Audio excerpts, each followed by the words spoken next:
Okay, let's unpack this. Goa. For so many of you, the picture is instant.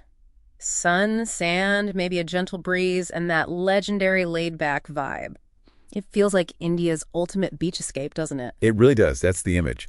But the stack of sources we've been diving into tells a truly surprising story about what's happening on the ground right now. Surprising how? Well, it kind of flips the script a bit. Oh. On one hand, domestic tourism is absolutely booming. We're talking record numbers, over 10 million visitors expected in 2024. Wow, okay. But then you look at international arrivals, and the picture is starkly different, down more than 50%. 50%. Compared to when?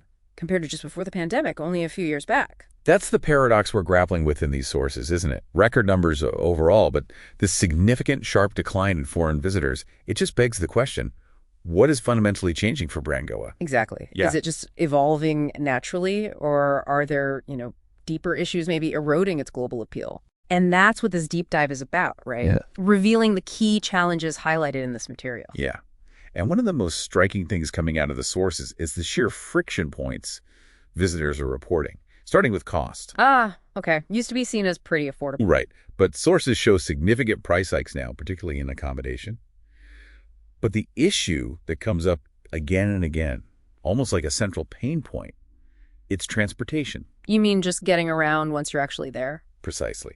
Sources detail consistent complaints, exorbitant taxi fares, a widespread refusal to use meters, tourists feeling genuinely, exploited sometimes. Mm-hmm. And a critical finding here is the lack of widely available regulated ride-sharing options, like Uber or Ola.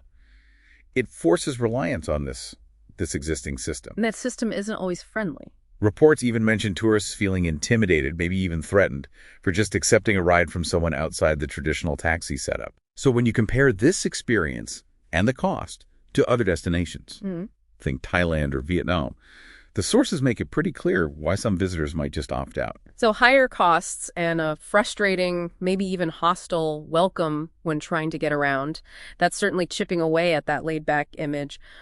What else are these sources highlighting? There's a significant insight around the strain on infrastructure and the environment. Okay. The sources point to the very charm of Goa being under threat.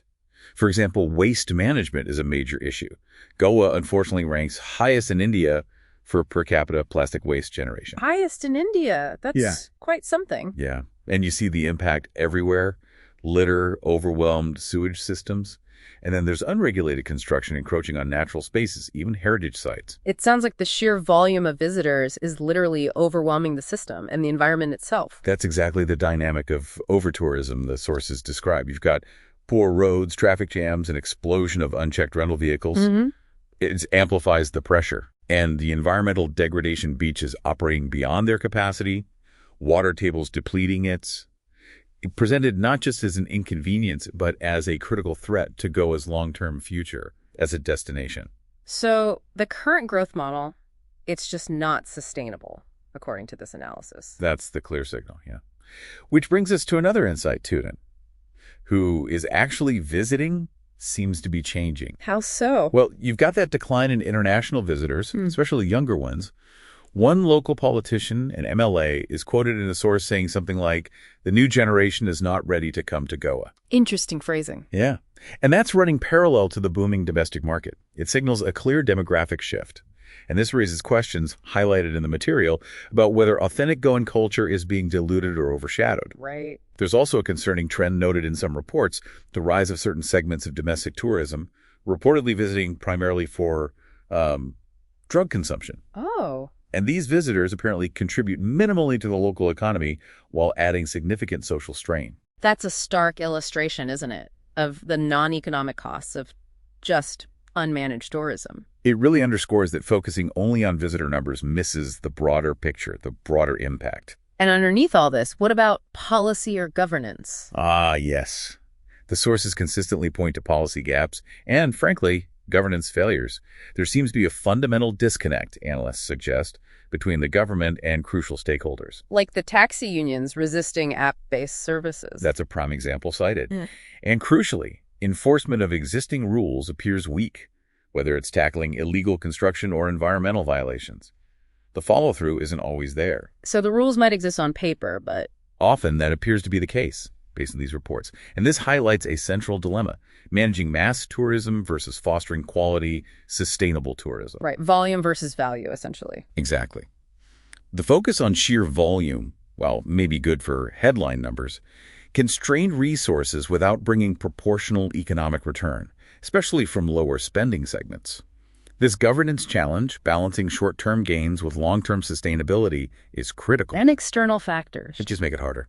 The sources note things like global competition or geopolitical shifts only amplify these existing internal problems. So as you can see from really diving into these sources, Goa's tourism, it isn't simply failing. That's too simple. It seems to be undergoing this really complex, quite challenging transformation. Yeah, it's grappling with a difficult mix, isn't it? Rising costs, visitor frustration, that huge environmental strain from overtourism. Plus, significant shifts in who is visiting and why, and these fundamental governance issues that disconnect with stakeholders, the weak enforcement. And external factors just pile on top of those internal pressures. The analysis in these sources really suggests that truly addressing this means moving beyond just counting heads, beyond focusing purely on visitor numbers. Absolutely. It demands strategic action. Things like regulation, significant infrastructure improvement, maybe redefining Goa's brand towards quality and sustainability. And ensuring much better collaboration between all the different players involved. That seems key. Definitely. It really makes you wonder, though. In our interconnected, rapidly changing world, can any destination truly maintain its global appeal and its long-term sustainability if that core visitor experience and the impact on locals and the environment is visibly eroding? That's a significant question to mull over, I think, as you consider what makes a truly thriving travel destination, not just, a busy one. Right.